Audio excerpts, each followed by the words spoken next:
আসসালামু আলাইকুম ভিউয়ার্স, আজ আপনাদেরকে দেখাবো বড়পুকুরিয়া লেক, যেটি একটি কৃত্রিম লেক। কয়েকটি গ্রাম বিলুপ্ত হয়ে এখান থেকে কয়লা উত্তোলনের কারণে এই লেকটি তৈরি হয়েছে।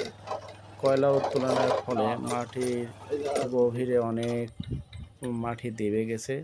সেই দেবে যাওয়ার কারণে এর উপরিভাগে বিশাল লেক তৈরি হয়েছে। লেকটি অনেক সুন্দর। এখানে প্রতিদিন অনেক দর্শনার্থী ঘুরতে আসে। কিন্তু এর বিনিময়ে একটা সভ্যতা বিলুপ্ত হয়ে গেছে। এখানে ছিল বড়পুকুরিয়া বাজার, কালুপাড়া গ্রাম, বদনাথপুর মৌজার বদনাথপুর গ্রামের কিছু অংশ, জিয়াগাড়ি গ্রাম তো সম্পূর্ণ বিলুপ্ত হয়ে গেছে এবং কিছু অংশে রয়েছে মৌপুকুর।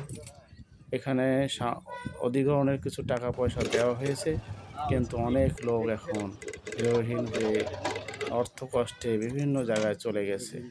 বলা যায় যে একটি সভ্যতা বিলুপ্ত হয়ে গেছে। কিন্তু আবার নতুন এক সভ্যতা অর্থাৎ পর্যটন কেন্দ্রে রূপান্তর হয়েছে এই বড়পুকুরিয়া লেকটি।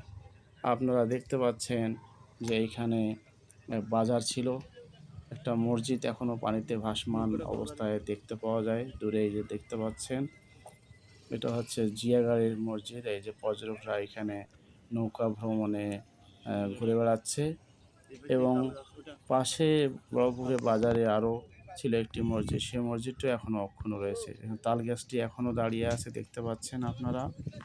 এখানে আসলে আরও দেখতে পাবেন বিভিন্ন ধরনের অতিথি পাখি। ধন্যবাদ সবাইকে।